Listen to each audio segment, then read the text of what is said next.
Good morning, everybody. It's good morning from Dublin. Maybe it's afternoon somewhere else. My name is Anne Brown. I live in Dublin. I've lived here all my life, and I'm a tour guide here in Ireland. I generally specialise in walking tours of Dublin and historical walking tours mainly, but I sometimes do regional tours outside of the city. So my speciality would be historical walking tours of the city centre, including, the cathedrals, Trinity College, and ancient Viking sites, and generally a whole history of the city of Dublin. Okay, great.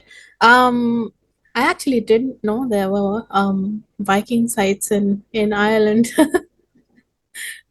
That's very interesting. Okay, so today we have different categories of questions to ask you. The first is travel logistics, so we'll start with that. How far is the city center from the airport, and what is the best way to get to the city center? I would say it's approximately 4 or 5 miles. It's not very far. If you're in a car, it's 20 minutes, maybe, or 15 minutes. Um, Unfortunately, we've been talking about a metro for 20 years here, but we don't have one. So most people take a blue bus called the Air Coach. And the Air Coach goes to various different cities around Ireland, but there are several that go to the city centre. So, for example, if you knew your hotel that you're staying in or the area you stay in, there would be one or two or three different routes. Like number 700 would be the air coach I take. And they're regular, they're very on time, they're every 15 minutes. You can book them in advance, and it's just called the air coach. Okay, got it. Is it expensive? How much does it cost? Sorry, I should have said it's not expensive. I don't think, well, a return for me would be 12 or 15 euro, and I live on the other side of the city. A one way to the city centre is approximately between 8 and 10 euro. So yeah, I don't consider that expensive. There's also a taxi rank at the airport. Okay, got it. What is the best way for tourists to travel to nearby cities? Well, there are intercity buses that all go from the city centre, and there's also quite a good train system around Ireland. There are certain counties that it doesn't go to, but generally you can travel to the main cities of Ireland by train. Like it's 2 hours to Cork, it's 2.5 hours to Galway, it's 2 hours to Belfast, 2 hours to Waterford. Everywhere isn't very far because we're such a small country. So the train system is pretty good. And then when you get to those cities, there's always buses and taxis locally. Okay. What would you say are the most popular cities for tourists to go to when they are visiting Dublin? They all have different attractions. So, for example, Belfast has become more popular recently because they have a fantastic new Titanic experience. So, the Titanic ship was built in a great big shipyard in Belfast and set sail from there. And so now they have an amazing new experience there. So it draws a lot of tourists. Um, Amongst other things, they have a lot of great places to see, and it's very safe up in the north of Ireland now. So that's become more popular than it used to be. Galway is a wonderful city. It's much smaller than Dublin. It's a university town. It's easy to walk around. It's all pedestrianised. It's very colourful and very musical and very fun. And it has much more of a traditional country feel than Dublin. So people love that. And then Waterford is very beautiful. It's on the sea. It's also an ancient Viking city. We'll tell you about the Vikings later, but they came, from Scandinavia, and they came into all the ports, and they basically set up the cities in Ireland. So Waterford would have been a big Viking place. So yeah, they're the most. And Kilkenny actually is in the centre of Ireland, and it's very ancient with beautiful old cathedrals and very interesting history and castles. So Kilkenny's popular too. What is the cheapest way for tourists to get around within the city? Well, within the city, I would say if you're fit and under a certain age, walking the city is the best if you're in the centre because it's really quite small and you can do it on foot. So that would be my first preference. There's a light rail. It just goes around the city like a tram. That's called the Lewis, and that's very easy. And then there are buses. And there are all those bicycles, that you can hire. So they're within the city, they're the easiest, and it is very small. And then there is a green overland train we call the DART. That's Dublin Area Rapid Transit. And that does the whole suburb along the whole coastline, from north to south. And it's very scenic. I often tell tourists just to use the DART and go to the seaside villages. So that's a really good way if you're traveling north to south. So they're the various options. Okay. Is there a travel pass or card available for tourists to help save money? There are two types. It's called a LEAP card, like LEAP. And I think the best kind for tourists is just to get the normal LEAP card that I would get, because I think it's even cheaper than the tourist one. And the LEAP card you just buy is like a little green credit card. You buy it in a newsagent, those shops we have on every corner. And you put a deposit of €5 to buy the card, but then you can top it up by 5 or 10 euros. So you might get like 5 or 10 trips. You just tap it when you get on or off the train or the bus. So the LEAP card is the best way. Okay. Can travelers rent a car? And if yes, then where can they rent one? And do they need an international driving license? Very easy to rent a car. So you can rent, the best thing is to maybe plan in advance so that it's ready for you at Dublin Airport. There are all the same international, there's Budget, Hertz, Sixt, all the names. They're all in Dublin Airport. So if you book in advance, you can have a car ready for you. If you decide 2 or 3 days later into your holiday, I want to book a car, you could easily ring, email, get a concierge to book any of these cars for you and pick them up. There are city centre or sort of suburban car rental places, so they're easy to book. So I would definitely, if you're European, your normal driver's license is perfectly all right. If you're outside of Europe, they would more than likely ask for an international driver's license. Okay, gotcha. Are there any local ride-hailing apps that travelers can install on their phones? Yes, there are two that I would think are the most handy ones to have. We have Uber, which is it's certainly all over Europe. So that's UBER, Uber. And we have a local one in Dublin that's very similar, and that's called Free Now. So there are two apps that work, and there are a lot of taxis. Okay. Yeah, Uber is also very popular in India. It's one of the most popular forms of transit. Probably worldwide then, maybe I didn't know. Yeah. Yeah. Yeah. So that's all for travel logistics. We'll move to the next section, which is food and dining. What are some local foods or snacks that travelers should try? Well, we talk about the rubbish ones first. So we have these crisps, like, bags of crisps, and they're Irish and they're called Tato. So even if Irish people live abroad, let's say in India or America or England, they'll always bring back Tato, or their mother will send them Tato, even though they're just cheese and onion flavored crisps. They're such a big thing. Proper food, people would love. There's Irish stew, which is really the oldest thing, and it's because it was like a peasant dish, and you could cook the potatoes, the carrots, and the lamb, everything all in one pot, what we call a one pot wonder. So Irish stew would be the most traditional.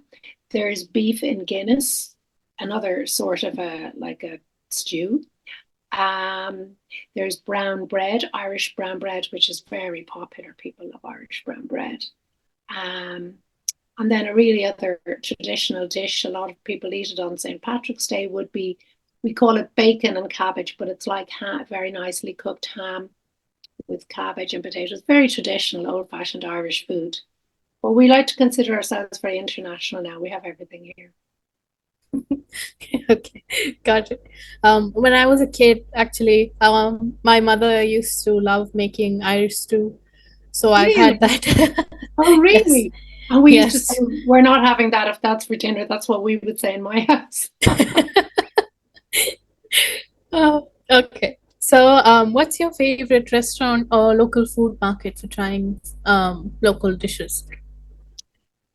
Well, in the city centre, I will concentrate on, there's a street called Dawson Street, and Dawson Street would have the best restaurants now. So there's a restaurant called Fire, And that really specializes in beef and steak, and it's very special cuts, and it's very beautiful.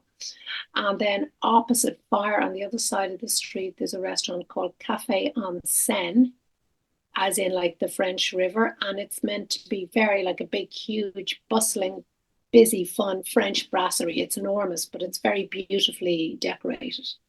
There's also further down the street the Ivy, which is an English chain, but it's very fun and buzzy.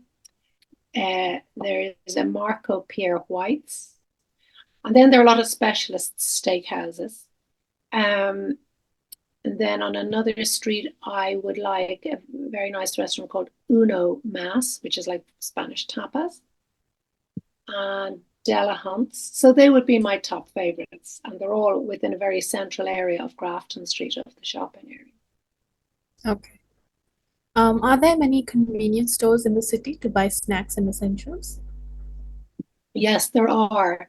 And they're mainly a chain. So, like on most streets, you will find these little, we call them like a news agent, and they have everything. But they're usually called Spar or Centra, or there's Circle K. Now, they're chains, but you'll find them in every town in Ireland, and you'll find them on every street. So you can buy your Leap card there. You can buy drinks, snacks, newspapers, generally. Okay. Are there any food delivery apps? Yes, there are. There's Uber Eats, and there's one called Deliveroo. They would be the two main ones that most people use. Is vegan, vegetarian, or gluten-free food available easily? Yes, very easily. I mean, now the majority of restaurants are expected to have that. So, yes, they would nearly always have a vegetarian or a gluten-free option. Okay. Is tap water safe for drinking, or should tourists stick to bottled water? It generally, I would say to you, countrywide is very safe, but every now and then, often in the summer, there'd be a report, and it would be unannounced that you in a certain area, oh, don't drink the water this week, we're having a problem or something. But generally, we would always drink tap water. Okay. Are there water fountains in the city where tourists can like fill their bottles or something? They are becoming more popular now. Yes, they've introduced them. I couldn't say to you that there are many, but they're becoming much more popular. They're in the airport, and they're becoming more popular in the city. Okay. Are there kid-friendly and pet-friendly dining options available? Yes, not as many pet friendly. There are in the suburbs. They love when people bring dogs into cafes. It's a new thing. Not as much in the city centre. But sitting outside, of course, they would be always allowed. And most places, I would say the majority of places, 95% would be kid friendly. But there would be certain ones that would be more, the less formal ones, the burger joints and the big restaurants. They're less formal ones are obviously more catered towards children. Okay. Do you have any specific recommendations for kid-friendly and pet-friendly restaurants? For children? Yeah, well, For the both. Ivy, yeah, the Ivy would be pet ones. I can't think of. You would really know if you were passing. None of the formal restaurants on Dawson Street would take pets. The ones I suggested, for example, outdoor cafes all would. For children in the city centre, there's one called Gotham South, and it's like meant to be Gotham City, but that certainly would have burgers and pizzas. Um, there would be the Ivy that I mentioned earlier, would be great for children. There's Captain America's, there's Burger King, there's McDonald's. So there are other options for children. Okay. Should travelers make restaurant reservations, especially for popular or high-end places? I would definitely recommend that they do. Now, very often you'll be very lucky, and it might be earlier in the week, so you'd be fine, or earlier in the day you could ring. But the very popular ones, especially the ones I mentioned, booking in advance is advisable because they do get booked up, especially in the summer. But if you were in a hotel where there was a concierge, they would certainly have an inn or book for you. But I'd recommend booking in advance if possible. And you can change your mind, but it's good to have, if you one or two that you really want to go to, be good to book in. Okay. Good. That is all for food and dining. We'll move to health and medical. What medical facilities are available for travelers in case of emergencies? Well, there are several large hospitals, in the city or but near the city, at least three or four, where they all have what we call A&E, accident and emergency departments. However, there are private clinics, like, for example, the Blackrock Clinic, the Beacon Clinic, St. Vincent's Private Clinic, and they would all have walk-in where, well, it depends on your health insurance, but you could get an X-ray or see somebody. I'd say Blackrock and the Beacon would be the ones. And there's another place actually called Swift Care, where you would be able to get an X-ray and see someone straight away, Okay. quicker than a public hospital, for example. Okay. The establishments that you mentioned, do they run 24 hours? Most of them do. Um, well, let me see, 24 hours. They definitely run 7 days a week. They wouldn't all be 24 hours. And I don't actually know. The hospitals do. The private clinics probably don't. They're probably, or maybe they take turns. I can't answer that honestly. Swift Care No. is 24 hours. Swift Care is, yeah. Okay. Good. Can visitors easily get over-the-counter medicines, or do they need a prescription? Well, there are pharmacies everywhere, and general medicine is easy to access. Prescription only, you can't buy over the counter here. So, but immediately a pharmacy would recommend a local GP. For example, if I went in as a visitor and I had a problem and they thought, oh, she definitely has a genuine problem, they'd say, we have a GP around the corner. I'll ring him, or you need to go and visit him. And I've witnessed one or two people doing that where they saw a GP very quickly and were able to get their prescription. Okay. Moving to communication and connectivity. Do you suggest getting a local SIM card for travelers? And if so, is it cheaper to buy at the airport or in a local shop? I would, outside the EU, it actually depends on a person's plan. So, like, I've had say a lot of Americans here who don't have to get a SIM card, and I've some who do. They can't seem to access, so they do. You can get them at the airport, but the best place is in the city centre. If someone is coming to the city centre, there are a lot of phone shops. They're everywhere. So if you're with Vodafone or whatever you're with, you go into that shop and buy a SIM card. It's probably even easier to do that than at the airport, Okay. especially if you're outside the EU, I should say. Yeah. Okay. Are there specific telecom companies that you would recommend, or just any would do? I think anyone would do. Yeah. I mean, Vodafone comes to mind. There's another shop called Three, but they come to mind as being everywhere. So. Okay.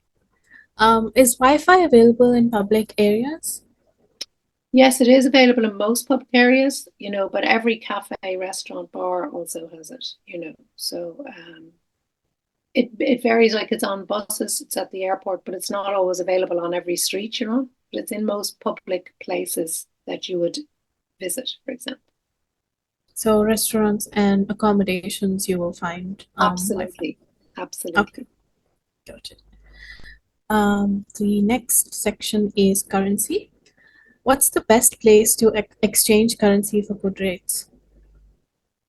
I would say a bank, because if you go to the ones in the airport, etc., and they specialize in that, they charge a much higher commission.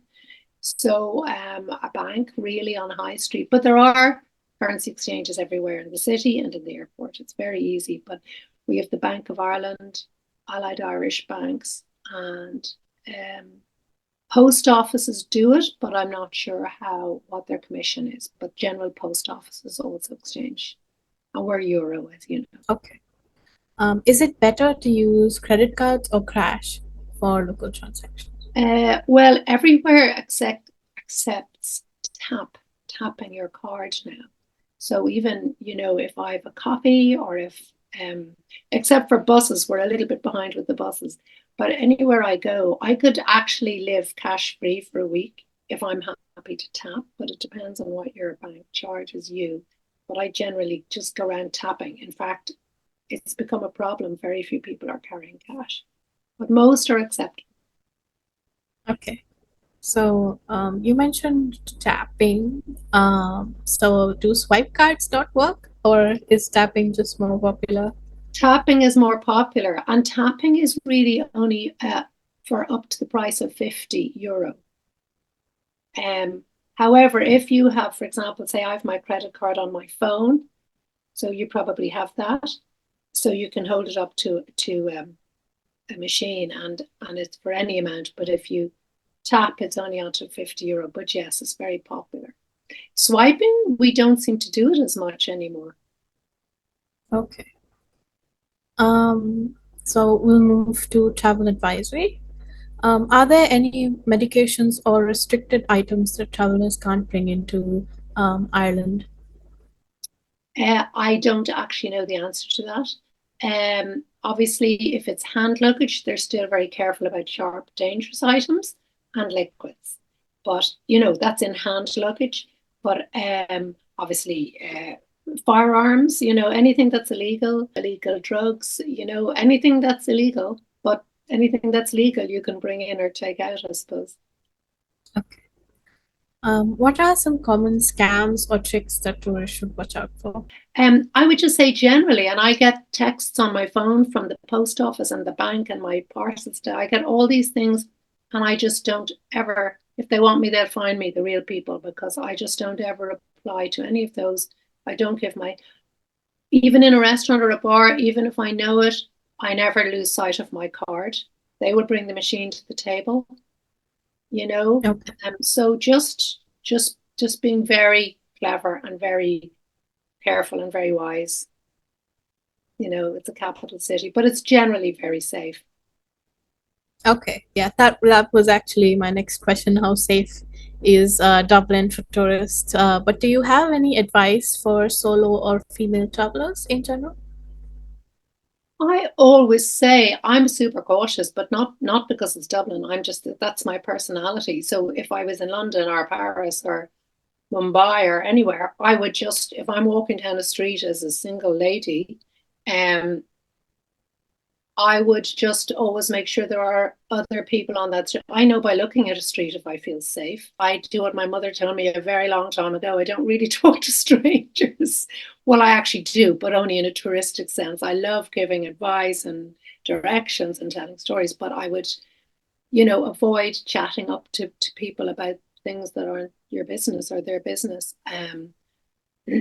Just always look at a street, and if it's busy, you're safe. If you're going down a quiet back lane and it's dark, you might run into trouble, you know, but you might not. It's generally a safe city, but after dark, late at night, I would stick to busier streets.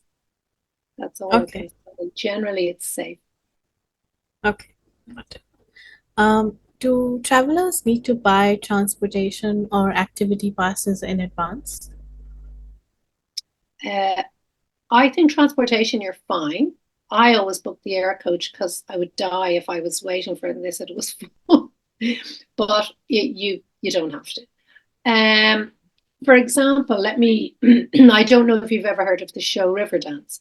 So it's this big Irish dancing spectacle, and it's always on. Well, this summer it's on in Dublin from June till September, and it's very, very popular. It's a wonderful show. So, for example, if you wanted to see that, I would say yeah, think about booking it in advance, or if there was something in the theatre or like a big concert, I would say, yeah, book it in advance. But theatre and musical shows, sometimes you can get lucky and there will be 2 tickets or 10 tickets or something, you know. So advisable if it's something very popular. Okay. Got it. The next section that we will talk about is attractions. Is there a dress code for popular attractions like religious places or monuments? Um, no, there isn't, but I'm a bit of an old fashioned girl. So I just think, no matter what country I am visiting, if I'm going into some kind of a shrine or a holy place, I would cover up a little bit. I'd always have something for my shoulders, or I wouldn't want to be in beach wear, and I'm talking about any religion. I respect all religions. So I would just, if I was going somewhere, but it's not mandatory, but even if there was people walked into a religious ceremony here in a church, you would expect them not to be taking photographs and to slightly cover up. But there isn't a code, it's just respect, really. Okay. What are some popular places that both tourists and locals love to visit? Well, definitely the musical bars and traditional places in town. When I was a kid, they were very unfashionable because we consider them very old fashioned. But my adult children love all that. It's very fashionable again to be traditional. And the more traditional, the better. And sometimes I'm shocked at where they go because the older, the better. They're not into the modern things anymore. So definitely traditional pubs with Irish music and dancing. Um, Trinity College is in the city centre. It's very old and very beautiful, like an Ivy League university. So you will get Dublin people going in there as well as tourists. And lots of my friends say to me very apologetically, I'm so ashamed I've never been to Christchurch or to Trinity. And I say, well, no one's a tourist in their own city. But when Irish people do choose to do things like that, they love it. So yeah, I would say the cathedrals and Dublin Castle and Trinity and the places all in the city centre that are very old, very popular.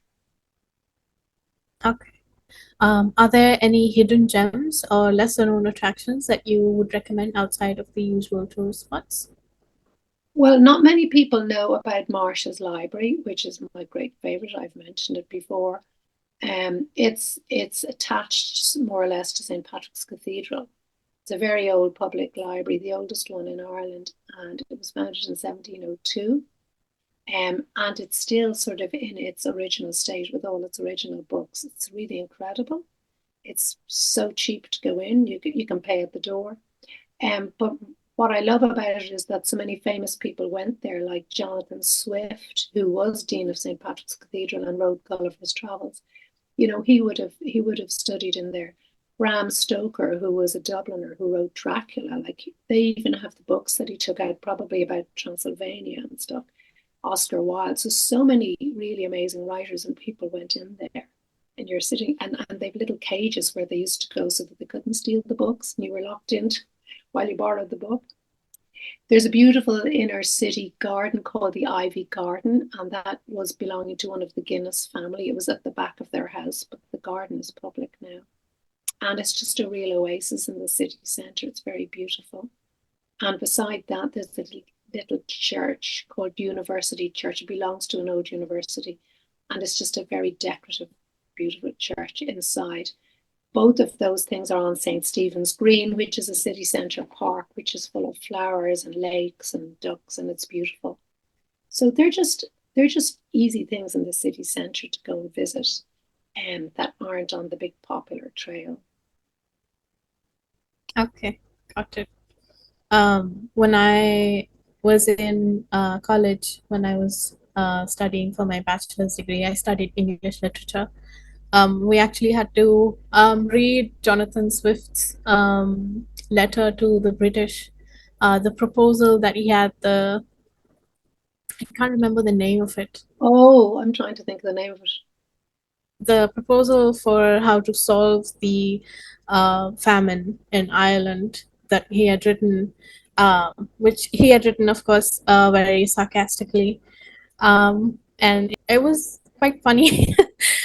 But yeah, He was a great satirist, and yes, I always think I want to read Gulliver's Travels again because as a child you don't really understand what he's really getting at. So you've inspired me. But you remember it by the end of the interview or the chat. You'll remember the name and you can tell me. maybe. Maybe I will. But yeah, if I enjoyed reading that. That was quite funny. And it was also a good look into the kind of frustration that was present at that time because of the famine. Exactly. Yeah, 18. Well, it might have been an earlier famine actually in 1700. We've had a few. Uh, yeah. Um, Are there any activities or attractions for families traveling with young kids? There are. I have to think about those now. Well, there are lots in the suburbs. There's a beautiful one in County Wicklow, which is an hour from Dublin, and it's called the Top of the Trees. And it's in a beautiful forest. But it's a built walk. It's built of all natural wood. I think they built it during COVID. So without realizing it, you're walking on like a deck, but you're very gradually going up and up and up and up, and it's really high. Like it's I don't know how many meters high, but you just see it's Top of the Trees, I think it's called, and you see all the trees and all the county. It's beautiful.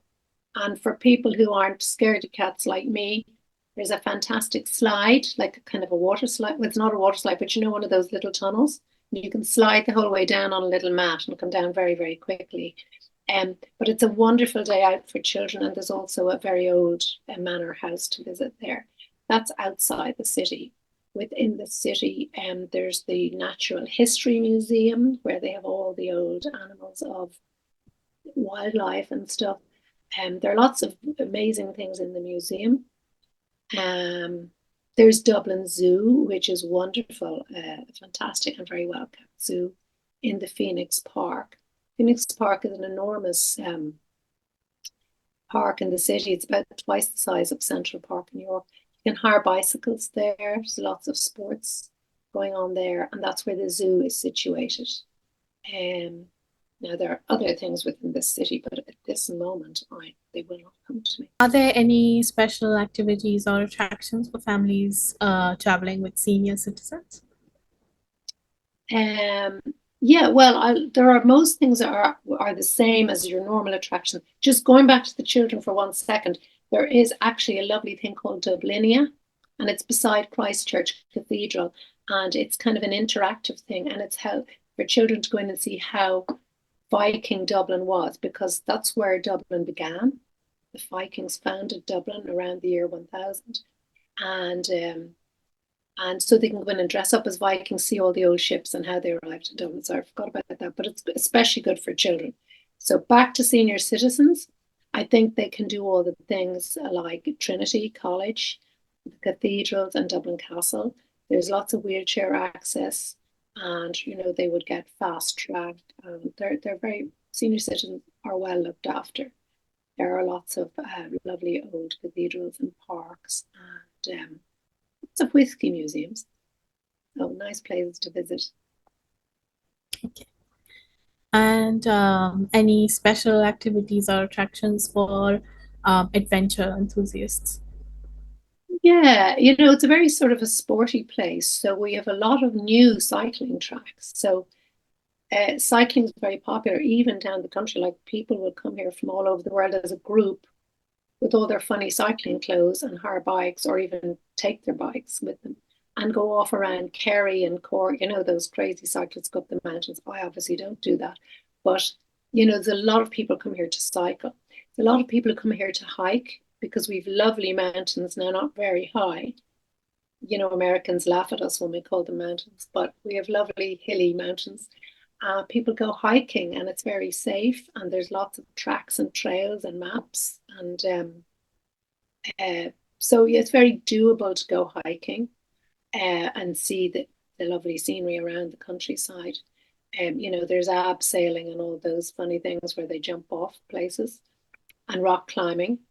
And then there's a lot of water sports around the coast. There's kayaking and sailing, and so there's a lot of sporting activities, horse riding, and then of course, like nearly it's like a national sport here is golf. So we have hundreds of beautiful golf courses and golf links, which are the ones on the coast, and so we get a lot of golf tourism here all around the country, and beautiful golf courses. So yeah, lots of attractions for sporty people. Okay, got it. That's all for attractions. We'll move to shopping and souvenirs. What are the best markets to purchase souvenirs or local goods? Um, well, local goods would strike me as really good, like beautiful products made of from wool. whether it's jumpers, sweaters or blankets or, tweed, that's very much or hats, very much the typical Irish thing is really back to wool because we have so many sheep. So those kind of things, there are a lot of very nice shops in the city centre that sell all of those. You have Avoca, Kilkenny Design, and a lot of individual sweater shops and wool shops. So they're very easy to find. And then you have the slightly naff city centre ones with souvenirs. So, there are going to be pints of Guinness and leprechauns and shamrocks and all cheap things Irish. And there are a lot of those little souvenir shops everywhere. They're dotted around on every street. And then there are a lot of independent shops. And we have Georgia Street Market, which is a very old Victorian market, which also has some kind of little food cafes as well. And that's quite popular. So those little outlets are everywhere, and they're around the country. So easy to find. Okay, got it. What are some popular items that you would recommend that travelers can buy as souvenirs? For me, if I was buying something, I again like the wool products, but always beautiful hats, whether they're for men or women, hats are a very nice thing to buy when you're in Ireland. And lovely woolen throws or rugs for the bed, or for the living room. Like there's always lovely wool products. I just love Irish sweaters, Irish jumpers, made from wool, traditional ones. To me, they would be the main things that come to mind at the moment. Okay. Is it common to bargain in local markets? To bargain, I suppose you can do it worldwide. I'd say in Dublin, I think at a market outside of the city, like down the country, especially for homemade goods, you could bargain. But in the city, people would probably look at you and go, no, that's the price. But I remember being at a lovely country market in County Kerry a few years ago during COVID when we couldn't go very far. And this man had made all these beautiful he had made the wooden bowls himself. And you could see it was his hobby, but his passion, and they were beautiful. And I really wanted one. So I remember bargaining with him, and I think I got €10 one. So you can do it down the country. So, and Okay. that's another lovely thing, like lovely, but you see that everywhere, wooden crafts. But when you're down outside of Dublin, you see more crafts. Okay. And do you have any advice for people who want to bargain? You want a bargain? Oh yeah. Well, just say I'm on a very tight budget and I'm a tourist and I love this so much and I'm leaving tomorrow, all the lines. Okay, got it. Are there any outlet malls that you would recommend for shopping?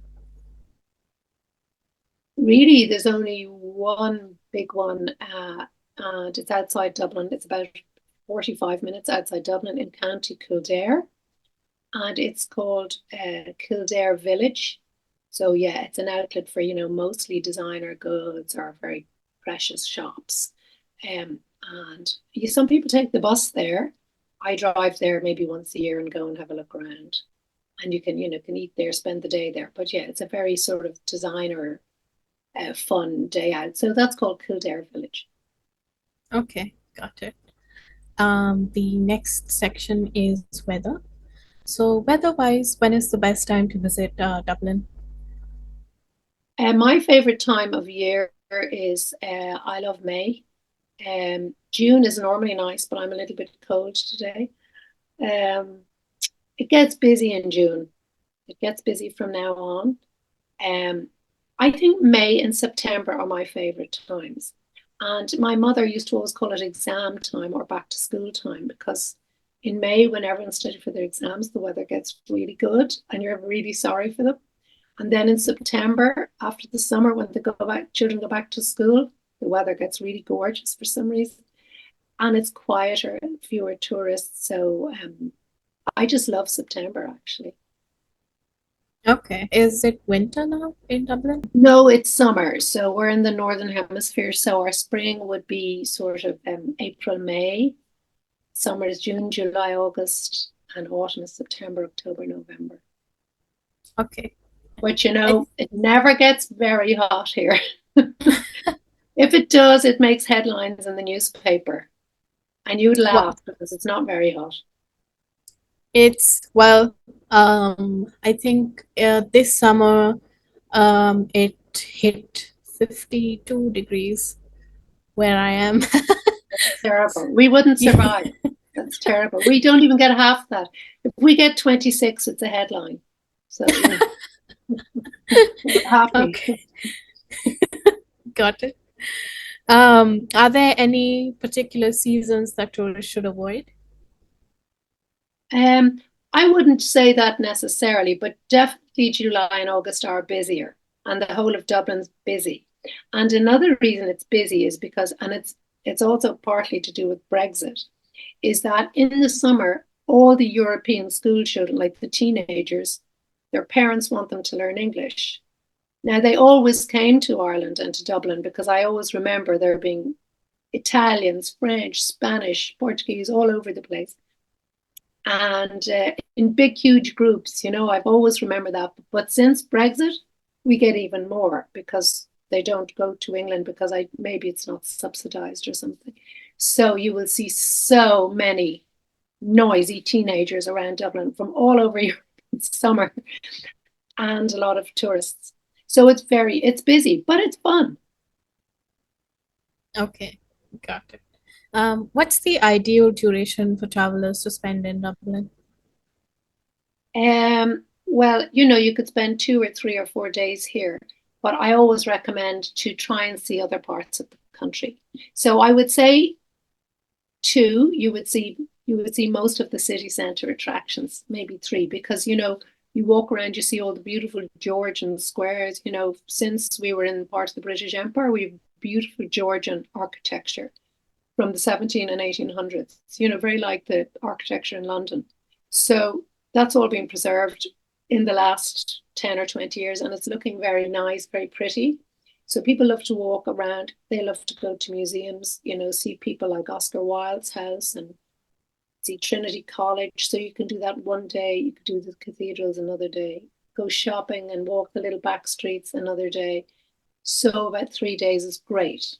And then I would always recommend going to the West Coast because the West Coast of Ireland on the edge of the Atlantic is much more wild and beautiful and pretty scenery, whereas the East Coast is much gentler, flat, more protected from whereas the West is not protected from the Atlantic. So it's very beautiful. The cliffs of Moher and Donegal and Kerry, they're very beautiful scenery. So I always say, get over there, spend more time over there, spend a week in the West, traveling the wild Okay. Atlantic way.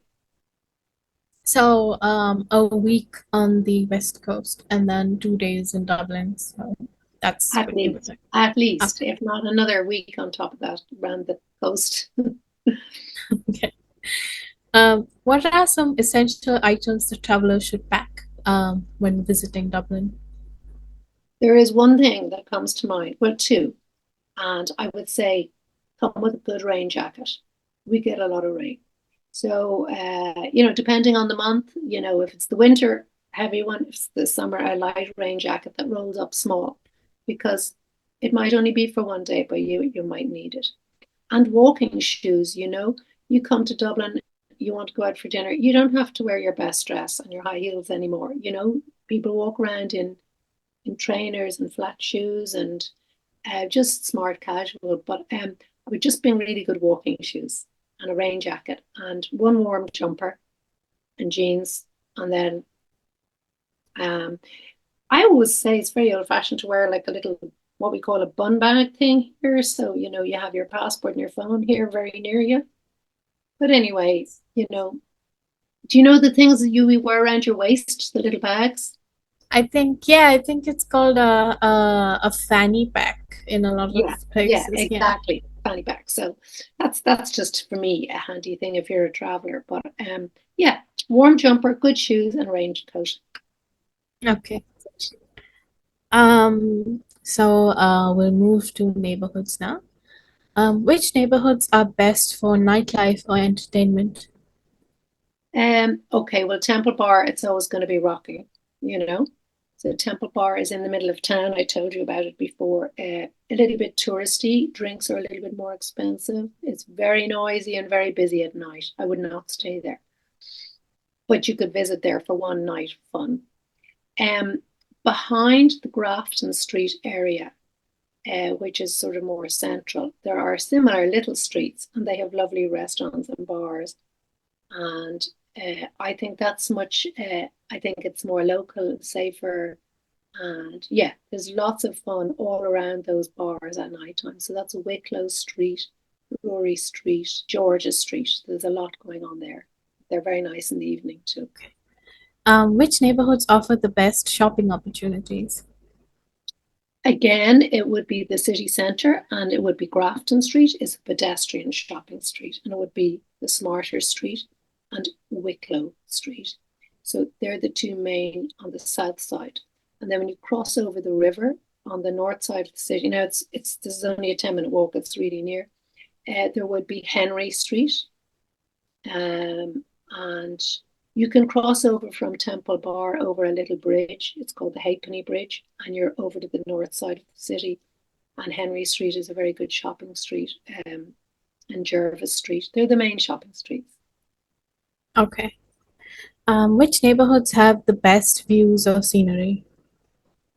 Well, in the city centre, it's not scenery as such. You're going to see a sort of things like the GPO is on O'Connell Street and the Spire. And then you have the cathedrals up the street up at Christ Church. So that's a very old part, and Dublin Castle is there. And then like a 10-minute walk away would be Trinity College, which is a big 50-acre campus of this very old university. And that's very near Grafton Street and St. Stephen's Green. So that's a really nice leafy area, and Marion Square is Georgian. They're very leafy, but it's all city centre. But that's where you would see most of the sort of monuments and museums and stuff. Okay. I wanted to ask about your favorite accommodation with the view. Oh, well, with a view, the only ones that have a view, because the rest are all on streets in the city centre, the only ones with a view would be really the ones on St. Stephen's Green. So they're looking out onto a park, so they'd be very expensive hotels like the Fitzwilliam Hotel, the Shelburne Hotel, Staunton's Hotel. They're on St. Stephen's Green. So they're the only ones with the view. The rest are really all going to be looking onto streets. And then there is a beautiful, but we're talking 5-star hotel. The Marion Hotel has its own interior garden, and that's very nice. That's on Marion Square. The rest are really on in the city centre are on busy streets. Okay, got it. Which neighborhoods are foodie hotspots with lots of restaurants and cafes? Again, Grafton Street, definitely Dawson Street, which I mentioned before. Wicklow Street, Drury Street, Fade Street, and Ainger Street, or is it Camden? They run one into the other. Ainger and Camden Street have lots of restaurants. So they're all really 3 minutes from Grafton Street. They're all in one area. And then, as I said, you've Temple Bar, and that's just a bit more touristy, but that's all cafes and restaurants and bars. Okay. Which neighborhood is best suited for families, solo travelers, and couples? Well, it's down to preference, because I could say, do you want to be in the city centre or do you want to be in a suburb? Because there are suburbs that are only 2 miles away, like Ballsbridge. They're leafy neighbourhoods, they're quiet, they have parks, and it's 10-minute walk to town, or a 5-minute taxi ride or bus ride. So Ballsbridge, Donnybrook, Sandymount, They're all like 2 miles from the city centre, and they're very safe on the south side. And then on the north side, much further, but like you can take a little train or a bus, like maybe 5 or 6 miles, is a fishing village called Howth. And it's right out on the sea, and it's a very old fishing village. And if you're happy to just take the bus for 20 minutes into town every morning, you're staying in a nicer place. So Howth is on the north side, and Clontarf, and they're very leafy. They're just outside the city. Um, the same on the south side, you can take the train, the green train, the Dart, and you can go to Dalkey or Dunleary, and they're all seaside villages. And they're lovely. They're lovely for families, but it just means the little trip into town the next day to go sightseeing. Okay. Which neighborhood offers the best budget accommodations? Budget accommodation. Well, in the city centre, you'll have premium prices, but at the same time, you'll also have more budget accommodation because of competition. So just the city centre, really. I can't name any particular area. Probably the north side of the city centre, but the south side's a bit nicer. Um, you could also probably stay in a suburb like Dunleary, or Blackrock, um, for slightly cheaper than the city centre. Okay. What's your favorite accommodation in the city and why do you like it? Well, I don't sleep in the city centre very often because I live 3 miles away. So I can tell you, I'd like to stay in a five-star hotel. That's where I'd like to stay. Uh, like the Marion, like to me, the Marion Hotel is the nicest hotel in Dublin. Shelburne Hotel, the Westbury, but they're all five-star. There are some very nice townhouses, and they're not five-star, but they're very small, pretty, like guest houses. We call them townhouses, and they're lovely, and they're usually boutiquey, like they might have 6 rooms or something. I can't name any, but well, there's the Trinity townhouse that comes to mind. But if you look up townhouses, they're always a bit smaller and less expensive. And then there's another option for tourists called B&B. So there's a whole hundreds and hundreds of B&Bs all over the country, meaning bed and breakfast. And they're much less expensive than hotels. So it could be a private home, a mile from the city or within the city, and a lady will run a small business, and it might be only 1 or 2 or 3 bedrooms that she has, but it'll be like a family home. It's more of a budget, and it's nice to stay with the family, and they're inspected. They're traditional, but they're inspected, so they be of a certain standard. And they're quite fun for families to stay in. They wouldn't be my favorite, but they're a good option. Yeah, before I forget, I remembered the name of the proposal from I Jonathan knew you Swift. would. So it's called A Modest Proposal. A modest Uh, proposal, exactly. yes. Well done. You were a very good student. Yes, I quite enjoyed reading that. That was very informative. You're putting me to shame. I'm going to read all that stuff now. I haven't read it, so you're putting me to shame. No, no, no. I mean, yeah, it's a good read if you find the time. I will. Yeah, so the second last question that I have for you today is, are there any annual festivals or events that happen in Dublin or in nearby cities? There are lots.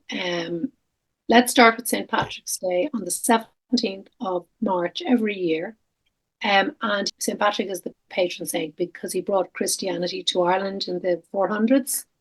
So he's the patron saint. So it's like any country, they usually have an idol or a saint or somebody special where there's a feast.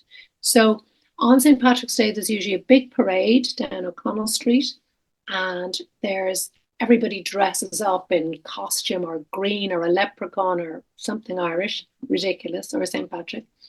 I think I said before that when I was a young child, the pubs were always closed on St. Patrick's Day because we were a very holy country. But now the pubs are all open. So it's completely wild in town. In Temple Bar, you can't get up or down the street. But people love to go and watch the parade and bring their families, and it's very good fun. I go the other direction and I go and climb a mountain or go outside of town because I've done all that before. So it's a special day off, and you can do something anywhere in the country with your family, you know. So festivals, there are a lot of literary festivals. I have to put on my glasses for this because I wrote them down. We have the Dorky Book Festival, which is in Dublin, which is in June. And we have the Wexford Opera Festival every October down in County Wexford for opera enthusiasts. We have the Cork Jazz Festival, which is in Cork City, which is wonderful. Now, all of these would have to be booked in advance. They're really popular. The Dublin Theatre Festival, which is in the autumn. Now, that's for the literary serious people. Then for the wild young ones, there's Forbidden Fruit, which is just took place recently, which is a fabulous big concert in a park, you know, and there are lots of acts and famous singers. There's also a very similar one called Longitude, that's in July. There's the New Year's Festival, which is like St. Patrick's, and there's fireworks in the city centre, etc. And then there's one called the Big Grill, which is in a beautiful park called Herbert Park, and the Big Grill is like, and there are a lot of these go on all the time, but the Big Grill is the biggest foodie one, where it's just food in the park and you pay in a small amount and there's just food everywhere. There's another one like that called Taste, and it's food and drink, and people love that because it's like, you know, you go with your friends, like partying in a big park, you know. And there's another lovely tour I forgot to mention, and it's called the Vintage Bus Tour. So, you know, it's like an old double-decker bus, and you go on and you get afternoon tea, and you can sit upstairs with your friends and have afternoon tea. But there's a tour guide on it, and as it drives around Dublin and you're sipping your tea and eating little cakes, they tell you all about, and it's quite nice for families, and I forgot to tell you about that. Okay. This isn't part of the list of questions, but I am curious. Where does the phrase "the luck of the Irish" come from? There's a lot of friends I know about that one. Well, people thought the shamrock was lucky. So a funny little fact is when Patrick, the Bishop Patrick, came to Ireland, he was trying to explain about the three people in the Trinity to us pagans, and he picked up a shamrock from the ground and showed the three leaves. So the three persons in the one God, and the three leaves of the shamrock were to represent that. But people have always thought that the shamrock was lucky, but I think it's really the four-leaf clover that's lucky, and people mix them up. But I think it was the Americans who coined the phrase "the luck of the Irish." Oh, something to do with leprechauns as well, isn't it? And they're at the end of the rainbow with the pot of gold. But none of us have ever had any luck, I don't think, like that. Lots of funny myths about fairies and leprechauns, and you know, we just have to say, yeah, none of them are true. Okay. I've told you, I talk a lot. I've told you a lot of information. I hope you're not exhausted. No. I find all of this quite interesting. I like learning about new places, and my mother loves so many things that are Irish. So Really? yes, she loved the Irish stew, like I told you. Oh, yes. And her favorite coffee is Irish coffee. So That's easy to make. We can give you a lesson in that.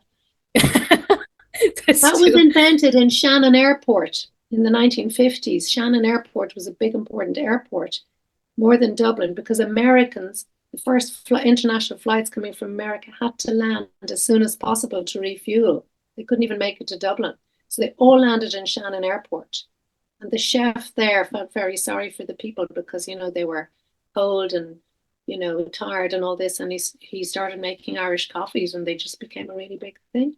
So tell her that. I will tell her. I think she would be fascinated. So the last question that I have for you today is tipping a cultural norm? It has become one because we have so many, you know, the majority of our visitors are American. And that's because there's a diaspora of about 40 million Irish in America because of, you know, so much immigration. So that's why the majority have come back. They're looking for They're lost cousins like me or their grannies or somebody. So we get a lot of Americans and a lot of English for the same reason. And the American habit of tipping has come here because they're generous tippers. So Irish people are like, whoa, this is fantastic. So it has become a thing. They would be upset if they weren't tipped here, but it's not as big in the sense of it doesn't have to be 15 or 20%. It could be 10, 12%, even 15 is generous. So it's actually become too big a thing in America, I think. So I think to always just keep a lid on it. Tip, but not go mad, because people get greedy. So tip, but don't go mad. And only tip if you're happy, by the way. Don't tip if you're unhappy. I'll keep that in mind. So yes, these are all the questions that we had for you. Is there anything else that you would like to tell us that you think maybe we missed out on? Not particularly. I think probably people know that Ireland's just a really very friendly place, and people just love visitors. Maybe it's because we're just such a tiny little island of 5 million people, and we just love more people coming. And I think generally it's a very friendly place, and people are always happy to help you, show you directions, give you tips. Maybe that's why I became a tour guide. I don't know, but people are generally very friendly, and especially down the country in traditional pubs and villages, people are friendly. But yeah, I would just say always have your wits about you as a tourist, but come with a happy, outlook, and be, what's the word, optimistic and friendly, because you'll get all that back, especially if you talk to people. It's not considered crazy to talk to people if you're a tourist. You can ask questions. No, I've nothing to add. Just bring your raincoat and have fun. Okay, got it. I know that there were a lot of questions. Thank you so much for your patience today. Thank you for My joining pleasure. us. Yeah, I think I got a lot of a lot of interesting I insight into Ireland. hope so. It was nice to talk to you. Yeah, it was nice to talk to you too.